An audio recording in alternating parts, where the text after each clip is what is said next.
"My wife is not suited to the society gathered here," Duke Frederick announced. "Lady Isabella will serve as hostess in her place." Every conversation inside Blackwood Hall stopped.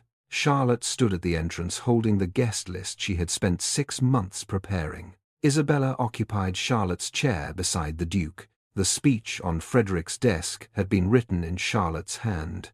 The ambassadors drinking his wine had accepted invitations bearing Charlotte's private seal, yet her husband had ordered her to remain invisible so that society would consider him strong. Charlotte walked to his table and removed her papers. "What are you doing?" Frederick demanded.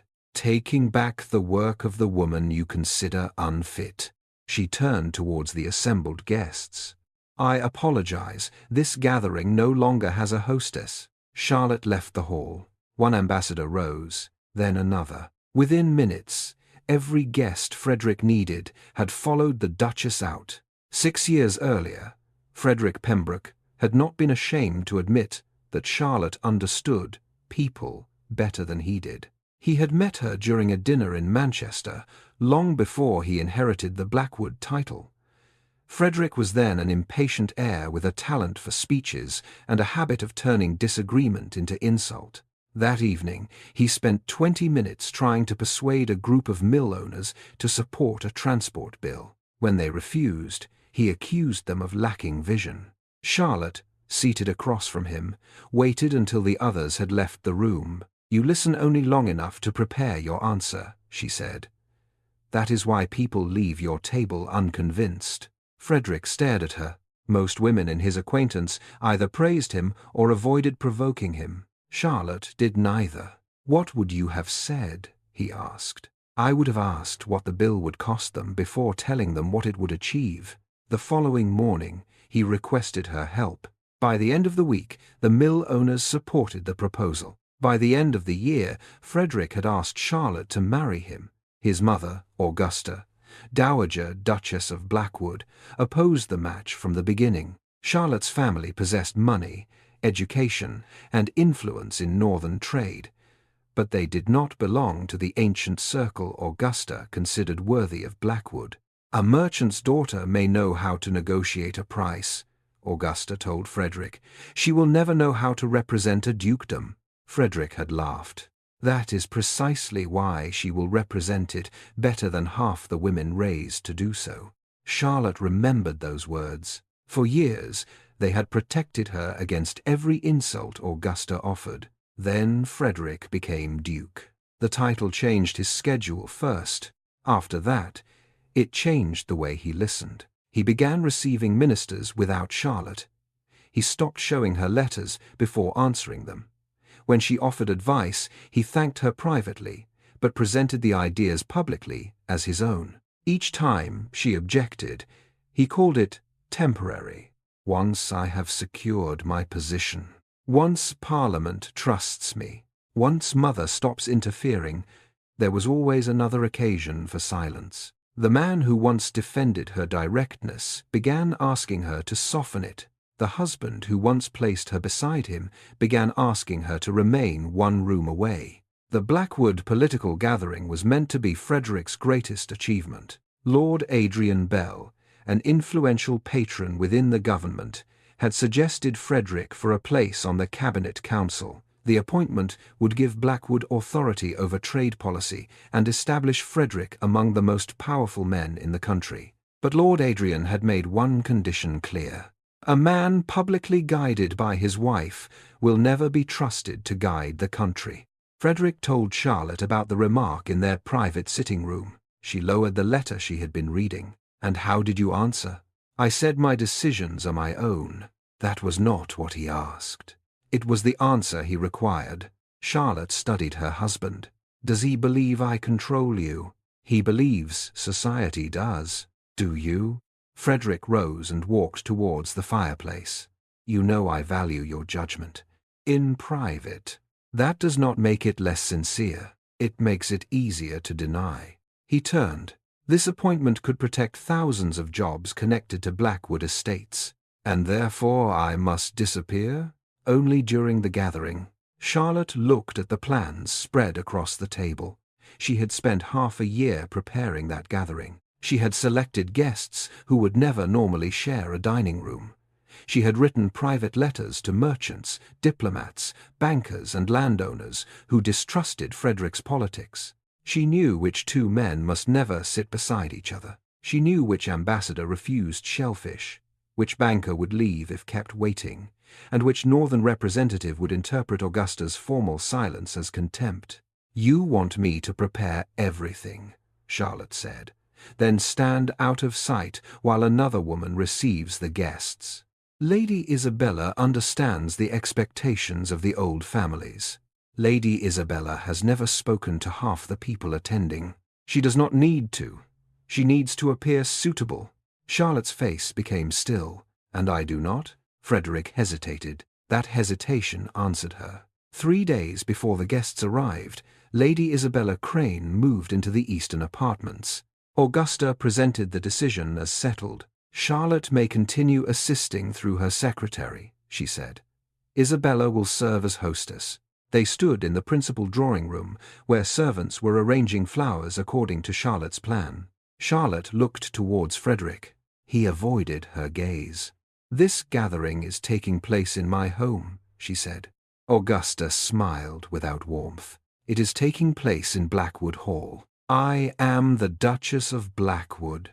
A title does not create refinement." Frederick intervened before Charlotte could reply. "The arrangement lasts 1 week." Charlotte faced him. "Would it remain ceremonial if another man sat in your chair and spoke with your authority?" "That is not the same." "Only because men like you benefit from the difference."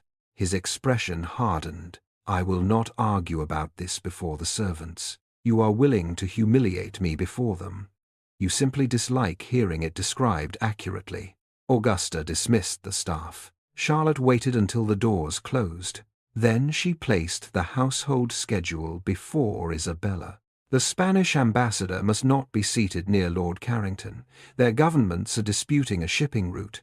Isabella glanced at the page. How exhausting. It will become more exhausting if they quarrel during dinner. And this note beside Lady Harbury. "She cannot eat walnuts." Isabella laughed.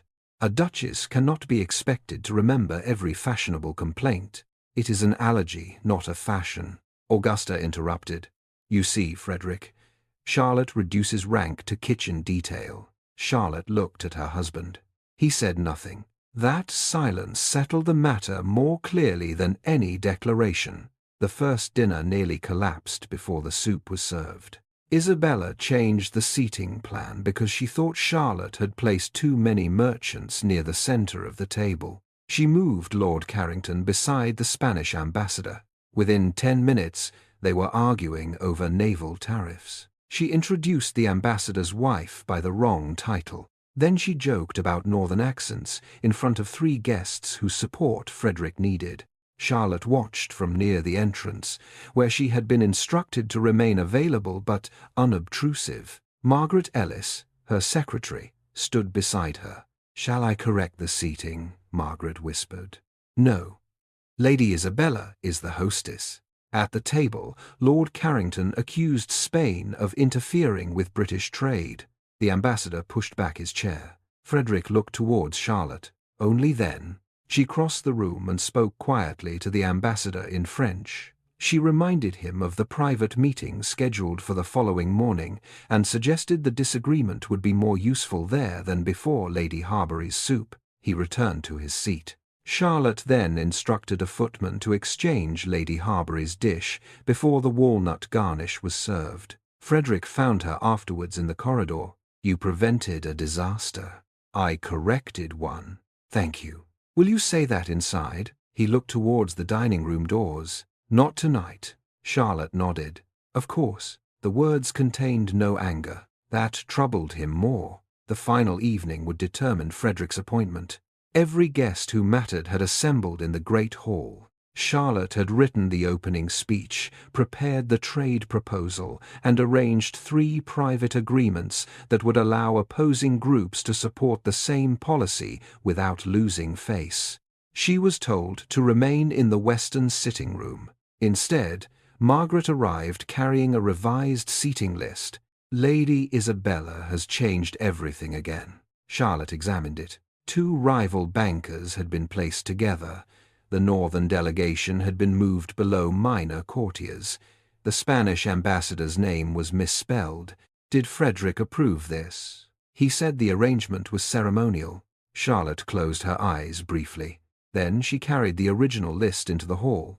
Isabella sat in Charlotte's chair beside Frederick. Augusta stood behind them. Lord Adrian noticed Charlotte near the entrance. "Why is the Duchess not receiving?" No one answered immediately. Then he looked at Frederick. "I was told Blackwood would demonstrate firm leadership tonight." Frederick understood the challenge. The room waited. Charlotte watched him. He could say she had organized the gathering. He could restore her seat. He could refuse to prove his strength by diminishing his wife. Instead, he stood. "My wife is not suited to the society gathered here," he announced. "Lady Isabella will serve as hostess in her place." The words struck harder than Charlotte expected, not because Augusta smiled, not because several guests glanced at her clothing, her posture, and the northern family crest on her bracelet, because Frederick had once loved the very qualities he now used to shame her. Charlotte entered the hall. She walked to his writing desk and collected the speech she had prepared. Then the guest notes, the trade proposal, the private seating plan. Frederick caught her wrist. "What are you doing?" She looked at his hand until he released her. "Taking back the work of the woman you consider unfit. These documents belong to Blackwood. The paper belongs to Blackwood. The judgment written upon it belongs to me. This is not the time. It never is." She faced the assembled guests. "I apologize. This gathering no longer has a hostess." Then she turned and left the hall. Frederick stared after her. "Continue with dinner," Augusta ordered. No one moved. The Spanish ambassador rose first. "Her Grace personally persuaded me to attend. Without her, I see no reason to remain." A northern banker stood next. "The agreement I came to discuss was written under the Duchess's supervision." 2 representatives from Manchester followed him, then Lady Harbury, then Lord Carrington. Chairs scraped across the floor, one after another. Isabella attempted to call the guests back, but she could not even identify which document contained their agreements. Within minutes, more than half the hall had emptied. Lord Adrian remained beside Frederick. "You wished to prove your wife had no influence," he said. His gaze moved towards the abandoned tables. "Instead, you proved that all of yours came through her." Frederick went pale. "My appointment will not proceed." Lord Adrian left. Frederick found Charlotte in the western corridor, instructing servants to prepare her carriage. "You destroyed everything." She turned slowly. "I stopped carrying it. You knew they would follow you. I did not ask them to leave. You removed the documents. They were my work. They were prepared for Blackwood. So was I." The answer silenced him. Charlotte handed Margaret a small ring of household keys. "Send my personal belongings to the London house. Nothing belonging to the Blackwood estate." Frederick stared at her. "You are leaving? You made it clear I am not suitable for this house." "I said you were unsuited to that gathering. The gathering I created." His anger faltered. "Charlotte, we can discuss this tomorrow." "No. Tomorrow you will need me to repair tonight. The day after you will ask me to remain invisible again." She placed one final paper in his hand. It was a list of every speech, agreement, and political letter she had written for him during the previous 6 years. Frederick looked down the pages. Beside each entry was the name under which it had been presented. His. "I never asked you to keep such a record. No. You trusted me to forget." The carriage was announced. Charlotte walked towards the front steps. "Where does this leave our marriage?" Frederick asked. She stopped but did not turn. "That depends upon whether you married a duchess, a partner, or an unpaid servant whose name embarrassed you." Then she left Blackwood Hall. Behind Frederick, Augusta entered the corridor carrying a sealed letter from Lord Adrian. The government had withdrawn Frederick's nomination. Blackwood's creditors had also requested an immediate meeting, and every invitation for the remainder of the political season had just been cancelled. Frederick read Lord Adrian's letter twice. The first page withdrew his nomination to the Cabinet Council. The second stated that several investors no longer trusted Blackwood's trade proposal because the person who had designed it had publicly separated herself from the Duke. Augusta took the letter from his hand. "This can still be repaired." Frederick looked towards the empty entrance. "How?" "Charlotte will return once she understands the consequences." "She understands them perfectly." "Then remind her that Blackwood finances her comfort." "No." The answer came so quickly that Augusta stopped. Frederick folded the letter. "Her private income belongs to her. She is your wife. That does not make her property mine." Augusta's eyes narrowed. "You are allowing humiliation to weaken you."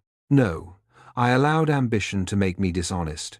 He left the corridor before she could answer. For the first time that evening, he did not ask anyone to find Charlotte and bring her back. Charlotte's London house stood in a quiet square far from Blackwood Hall. It was not grand enough for major political gatherings, but it belonged to her through a settlement made before her marriage.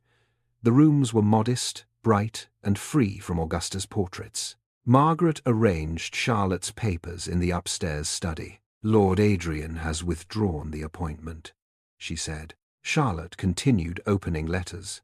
"I expected that. 3 newspapers blame you. I expected that as well. One calls you a calculating wife who destroyed her husband because he would not allow her to govern him."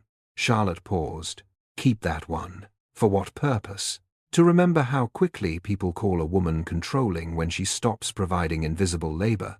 Margaret placed the article aside. The next letter came from the Spanish ambassador. He thanked Charlotte for her efforts and asked whether she would still oversee the commercial negotiations. Charlotte read it carefully. The agreement concerned warehouses, shipping routes, and several hundred workers whose employment depended upon reduced tariffs. She could not abandon them merely because Frederick had humiliated her, but neither would she return to writing beneath his name. She sent a reply. "I will continue the negotiations only in my own capacity and with my authorship acknowledged in every document." By evening, 4 more delegates had written with the same request. They had not followed Charlotte out of Blackwood Hall because she held a higher title. They had followed because she had earned their trust. Frederick arrived 2 days later. He sent in his card and waited in the entrance hall until Charlotte agreed to receive him. That small act felt unnatural. At Blackwood, every door had opened before he touched it. Charlotte entered the drawing-room wearing a plain green morning dress. "You requested a meeting. The creditors have advanced their review. I heard they may suspend expansion at the northern warehouses. That would cost hundreds of jobs." "Yes." He placed a folder on the table. "I need your help." Charlotte did not touch it. "Do you need your wife or your secretary?" "Charlotte." "It is a simple question." Frederick looked at the papers. "I need the person who understands the agreement." "That person has a name." "I know. You did not appear to know it at Blackwood Hall." He accepted the blow. "The delegates will only continue if you attend." "I have already agreed to attend." Relief crossed his face. She continued before he could speak. "Under my own name." His relief vanished. "The proposal was submitted through Blackwood. The structure was developed by me. If you present it independently, society will believe I cannot manage my own affairs." Charlotte held his gaze. "Can you?" His jaw tightened. "That is unnecessary." "No. What was unnecessary was allowing society to praise you for work you did not perform." He walked towards the window. "What are your conditions?" She had prepared them before he arrived. Charlotte placed a document before him. Her name would appear on the proposal. She would sit at the principal table. No one would speak for her. Lady Isabella would not use her notes. Frederick would publicly acknowledge the correspondence, speeches, and agreements Charlotte had produced during the previous 6 years. He read the final condition twice. This confession would destroy what remains of my reputation. Then your reputation depends upon a lie. He looked up. You ask me to surrender everything. No, I am asking you to stop surrendering me.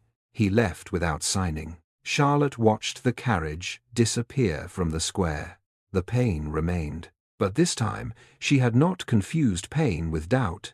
At Blackwood Hall, Isabella attempted to assume Charlotte's work. She opened the trade proposal and prepared to explain it to the creditors.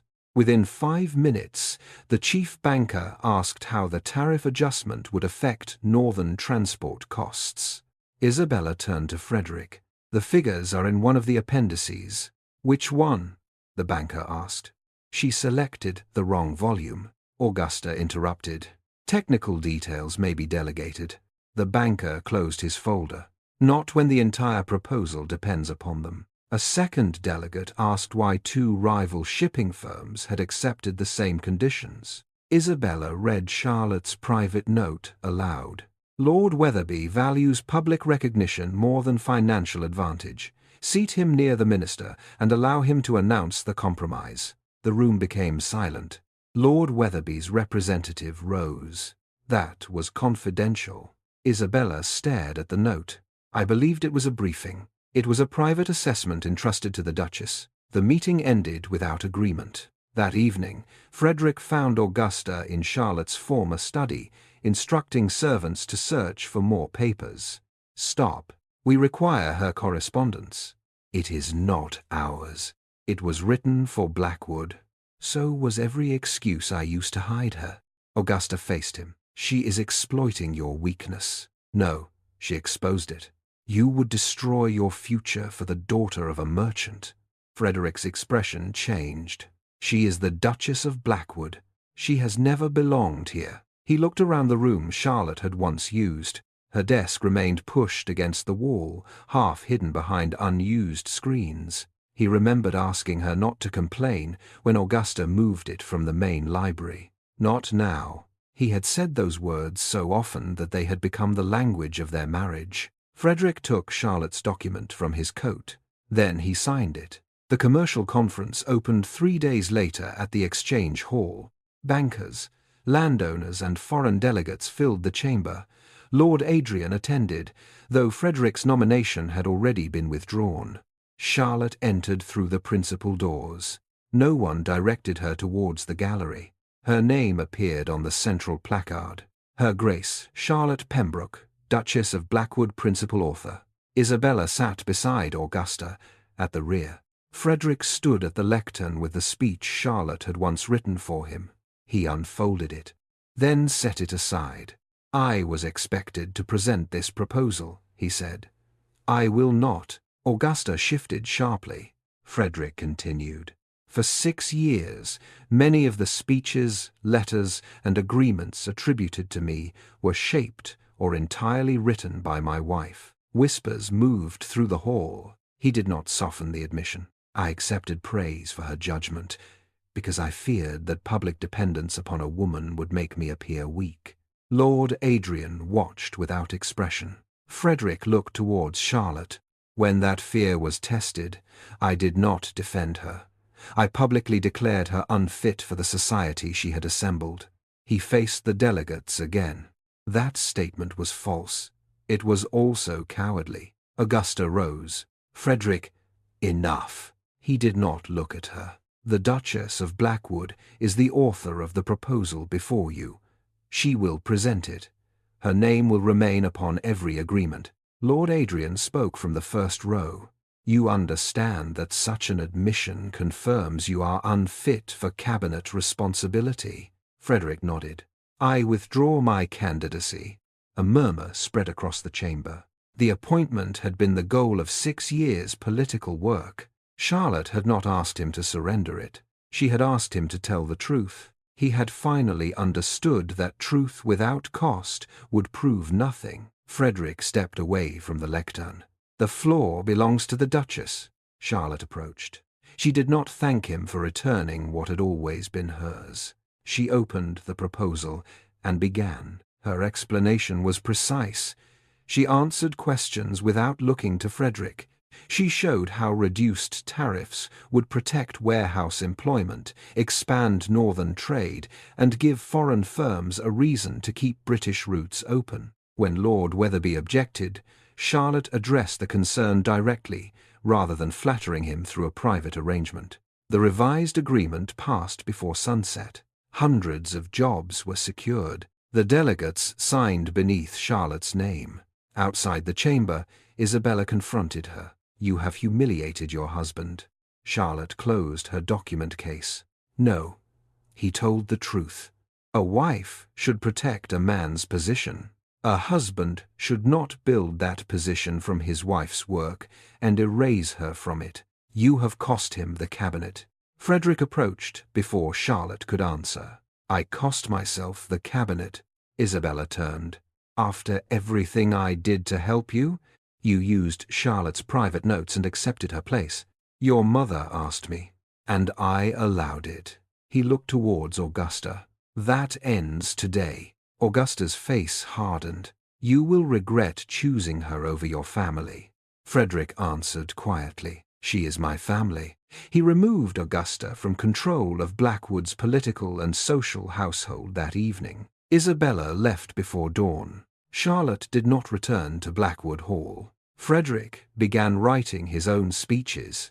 The first was poor. The second was too long. The third failed to persuade anyone. He did not send them to Charlotte for correction. Instead, he wrote to her about the failures honestly. Weeks passed before she agreed to meet him without political documents between them. They spoke about the years when he had admired her confidence and the years when he had begun hiding it. "I was ashamed that I needed you," he admitted. "You did not need to be ashamed. I know that now." "No. You know that losing me was worse than admitting it." He accepted the distinction. Charlotte also faced her own part. "I allowed the arrangement to continue because I believed private affection could compensate for public disrespect." "Did you still love me?" "Yes." The answer hurt them both. "But love does not make exploitation harmless." He nodded. "I will not ask you to return until you decide Blackwood can also be your home." Months later, Frederick invited Charlotte to dinner. Not a reception, not a political evening, only dinner. The table contained 2 places of equal size. One card read, "Frederick Pembroke, Duke of Blackwood." The other, "Charlotte Pembroke, Duchess of Blackwood." Charlotte examined the room. No Augusta, no Isabella, no documents hidden beneath Frederick's name. "I spent years asking you to make me appear worthy of this house," he said. "And now? Now I am asking whether I may become worthy of sharing it with you." Charlotte did not promise to return permanently. She took the chair beside his. "Begin by listening through dinner." Frederick sat down. This time, when Charlotte spoke, he did not prepare his answer. He listened. And for the first time in years, the Duchess of Blackwood was neither hidden behind her husband nor standing in front of him to repair his mistakes. She sat beside him, with her name visible, her work acknowledged, and the future of their marriage resting upon a choice they would both have to keep making.